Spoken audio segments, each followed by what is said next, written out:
Are you ready to get your health back but feel overwhelmed by the endless healthcare options?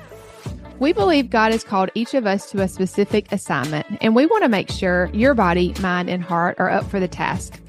It's time to simplify the process of healing. At Cornerstone Integrative Healing, we offer simple, effective, easy ways to prioritize your health and gain understanding. No prescription pad needed. I'm Kari, a pharmacist turned integrative health practitioner. I'm so excited to have these conversations around topics with my friend, Jenn. Hi there, I'm Jenn, and together with our team at Cornerstone Integrative Healing, we offer an alternative to traditional healthcare, combining our expertise and experience in the medical field with our knowledge and faith to break the cycles of guessing what's wrong. We know the road to healing, feeling good again, can be overwhelming. You can expect honest conversations around the ups and downs of healing. The truth is, there are so many layers to healing. Because we've taken the time to learn where true healing comes from, we've learned how to help other women discover a different way of caring for themselves. Join us every week for new episodes as we discuss topics that are personal and pertinent to your healing journey. Hey guys, welcome back into the podcast. It's Kari and Jenn here, and we are continuing our brand new series on the ways that we work with clients and kind of the process that we follow. And I'm excited today to dig into just a really important topic, I think, and that's blood sugar. Because whenever we work with clients, we really want to look at every aspect of everything that is going on in their lives, right? Not just the physical, but the physical does affect a lot of other things. So we kind of do start there in a way because we want to help strengthen their foundation. And blood sugar is, I think, maybe you think differently, Jenn, maybe you can pipe in, but I think blood sugar is one of the number one things that helps women in so many areas. Like, it really is so wide reaching as far as how it affects your body. So Huge. we kind of just wanted to unpack it a little bit in this episode because, again, we wanted to share with you how we work with clients and a little bit about our methodology of how we go about doing this. And it really comes with a lot of prayer and relying on the Holy Spirit to help us, of course, but just taking my knowledge plus Jenn's knowledge plus even Hannah's knowledge, right? And kind of putting our heads together and trying to help clients as best as we can. And blood sugar balance is definitely, we're wanting to assess that right off the bat so that we can make edits in the clients, what they're eating and how often they're eating and all of that to try to get them.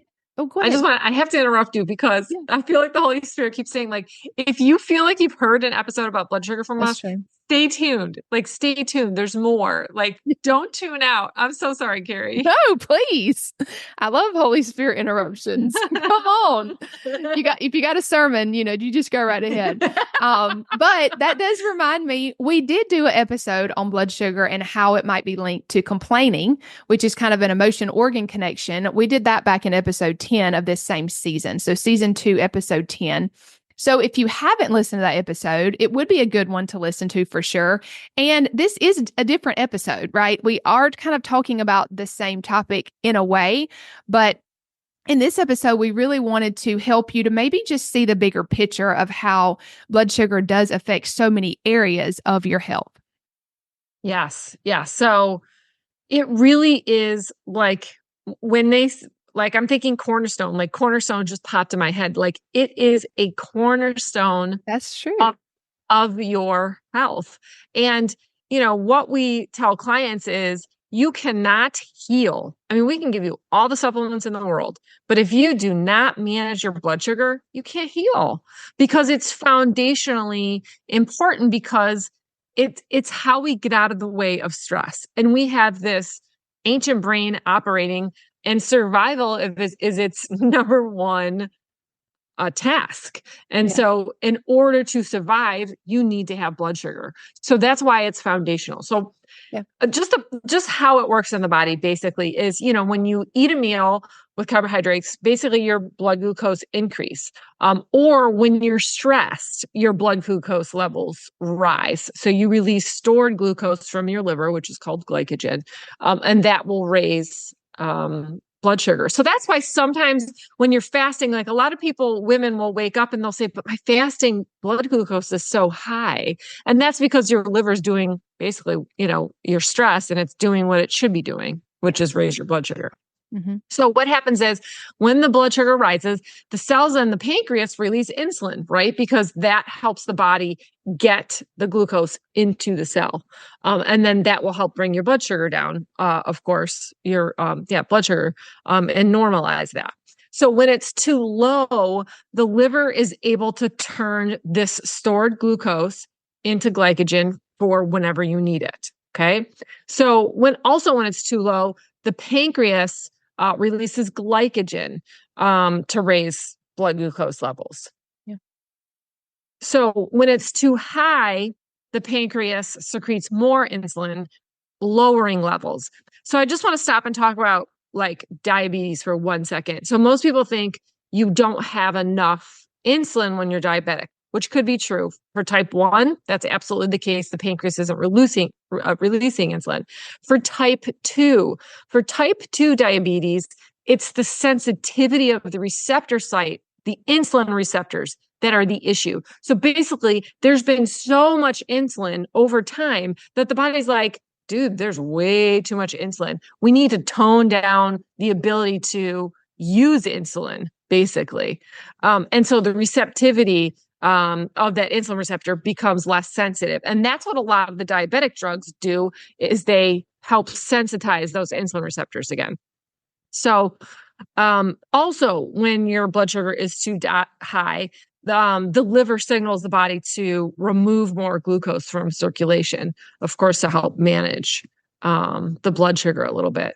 So, Kari, do you want to just go maybe over a little bit of symptoms between low versus high blood sugar? Yes. And, just hearing you mention like diabetes and how that whole process works, I used to think that, well, I don't have diabetes. I don't have pre-diabetes. So why do I need to worry about blood sugar? Like, Right? really, like that's the way my brain thought. Right. I just was like focused on all these other things. But the more I learned, the more I realized like this is really important. And it's really changed my health a lot to really focus on what I'm eating, how I'm eating, when I'm eating, those types of things. And it's really improved my health a ton to focus more on blood sugar. And I also think though, you can get off in the weeds and really overly focus on your blood sugar, let's say, make it an idol even. So again, it is important, but it's part of a bigger picture. So symptoms. So I think it's good to mention these symptoms because I think we don't put two and two together a lot when we think about blood sugar and how it might be affecting us. So symptoms of low blood sugar. Dizziness is one that we often think about.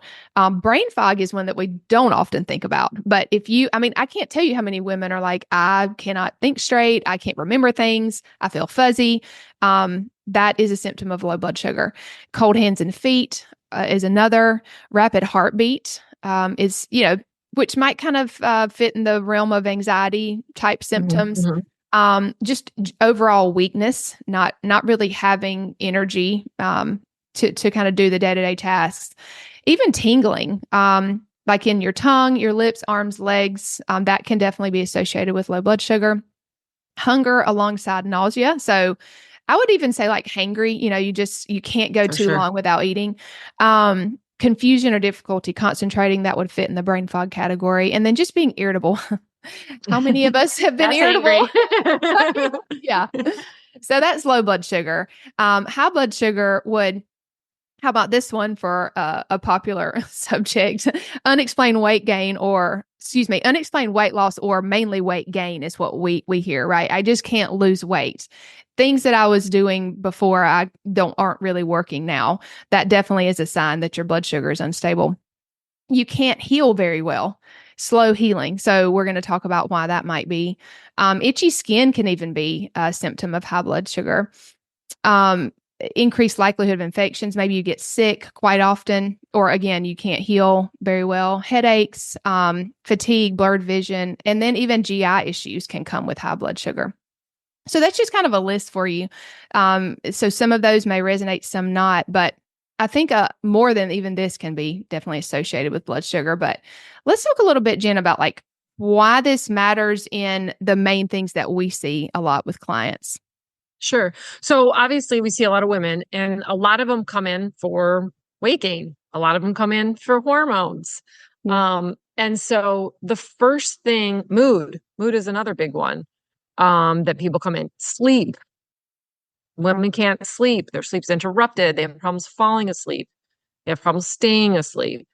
Um, so blood sugar is foundational for all those, for hormones, for your stress response, for your mood, for your sleep, for your energy, fatigue. That's the other thing people come in to see us for. Sure. Fatigue. So I just want to touch on hormones for a minute because this is really important. Hormones, basically cortisol and melatonin run the show. These have to be balanced first. If you're trying to balance the sex hormones, you're basically putting a Band-Aid on it. Okay. What we have to do is balance cortisol and melatonin first. If our blood sugar is constantly low and we're calling on the adrenals, right, or release cortisol, and then that tells the liver to release stored glycogen. If we're doing that over and over, we're running that stress response. And remember, most of us are coming to us because they're fatigued, they can't sleep, their hormones are out of whack, they're irritable. So this is foundational because this is where the rubber hits the road, right? Yeah. So if you have hormone issues, this is where you need to start. It sounds so basic. I know, I get it, but trust me, this and morning light are absolutely huge, and foundational for, hormone. And then energy, obviously. Okay, so let's talk about energy and sleep. So during the day, if you're skipping meals, if you're under eating for, weight control, your energy, one, is fluctuating, but two is the body is basically not able to store the glucose that it needs, right, to make sure it can respond to a call. And so at night, if you're waking up, especially between the hours of 1 and 3 a.m., the liver and Chinese medicine, they said that all the organs upregulate at certain times during the day for a 2-hour period. Well, that's when the liver upregulates and is working. And so if you're waking during that time and you're under eating during the day, that's a really key indication that blood sugar is a problem. And you probably don't have, the appropriate stored glycogen maybe, or, if your blood sugar is falling during the day, that could be another, you might not be eating enough carbs.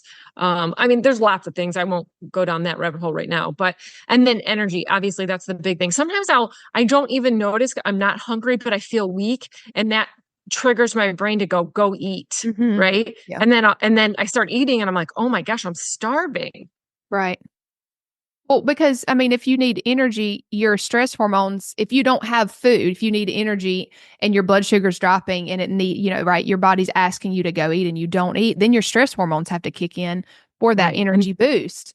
And right. And that's why you're not hungry. Right. Yeah. So, and also, again, this is another rabbit hole, but we don't have to go down it. So many people are doing keto now, and because they want to manage their blood sugar better, and eating no carbs is not the answer to managing your blood sugar long term. I'm not saying there couldn't be some benefits short term, but definitely not long term, because that glycogen store is basically non-existent. And so you're having to call on stress hormones almost 24/7 to maintain correct blood sugar. And that's not something that you want to do long-term. Correct. Yeah. And short-term to maybe if you're, obese and you need to lose weight, absolutely. There's definitely uses for a lot of those diets. Right. But yeah, not long-term. Not long-term. Yeah. No. But, we also just wanted to throw this into the mix as food for thought, as far as how food sensitivities affect blood sugar, because I think that's one that we don't think about a lot in relation to blood sugar. And it's also kind of interesting topic, right? Some people think that food sensitivities don't matter and that it's, it's just kind of something that the functional medicine world came up with, let's say. But to torture us. Right. So no, there's a reason. And again, you don't want to be off those foods long term, right? You want to repair the gut. You want to decrease your stress so that you don't have the food sensitivities. Keep going. Sorry. Yeah, Kari. no, you go ahead. You wanted to explain like what happens when you eat a food that you're sensitive to your blood sugar? Yeah, basically what happens when you eat a food sensitivity is the body's like, it's stress. The body's like, what the heck? Right. Yeah. And so it releases cortisol. It increases your blood sugar. It stresses the liver because you release histamine. Mm-hmm. And so more histamine will destabilize your adrenal glands, and your adrenal glands, of course, play into keeping blood sugar stable. It's a big loop. Right. Yeah. And so that's why if you are in a stress response, and a lot of the women that we see are, it's really important that you don't eat those food sensitivities until your body can repair that gut lining. Yeah. So that it doesn't initiate. Everybody's like, well, can I just have a little bit? And I'm always like, can you have a little bit of crack? I mean, really, that's what your body thinks. It thinks it's a little bit of cocaine. Right. Yeah. And it's like fuels that stress response. Yeah. So until that gut is healed, and I don't want to sound like an extremist, but I'm just telling you, like, the more stressed you are, the more important it is to stay off the food sensitivities. Yeah. And I mean, the big one that we see, biggest two probably would be gluten and dairy. I would say those, and corn. You could say corn too. There's a list like of the 14 top foods that really, and things that are healthy foods like eggs, beef, those could be possible things. Not saying you should not eat those. No, we're not saying that. But I think it's important to work with somebody that can help you, guide you. Right. So you're not just like, oh, I'm just going to eliminate gluten or dairy or whatever, and I'm good. No, that's not what we're saying. No. And you might not need to. Yeah. Yeah. But it can really play a part. So that's what we wanted to mention. But it is really important not to do that blindly and think that's a fix, because that's kind of what I did. I just went off dairy and gluten and thought that was going to fix my gut. And it did help, but it didn't really get me to where I wanted to go. So if you have questions, like you thinking like, is my blood sugar a problem, or, where might my problems be stemming from? Go take our quiz. It's on our website. We kind of broke down whether it's adrenal, thyroid, if it's detox. So if you're listening, go to cornerstoneintegrativehealing.com and you can take that quiz. Yes, it's our website /quiz. So pretty easy to get to. We'll put that in the show notes of this video as well. If you want specific tips on how to stabilize your blood sugar, we are doing a quick YouTube video on that. So we will link that as well. Go over and find us on YouTube. We've got lots of great information over there. Subscribe to our channel and we'll send you all the updates over there. But yeah, I hope you've enjoyed this episode, and it might seem like a mundane topic, but I promise these things really, really matter. And that's why we do focus on them with clients. And we're excited to share other foundational things in these first few episodes and kind of walk through the modalities we use with clients. So we'll see you guys on the next episode. If this episode has served you in any way, drop a review wherever you listen to podcasts. We'd love it if you'd share any aha moments or takeaways on Instagram and tag us at Cornerstone Integrative Healing. And if you haven't already hit the subscribe button, please do so. We want to continue to walk this journey with you. Until next time, friends, know that we are praying for you.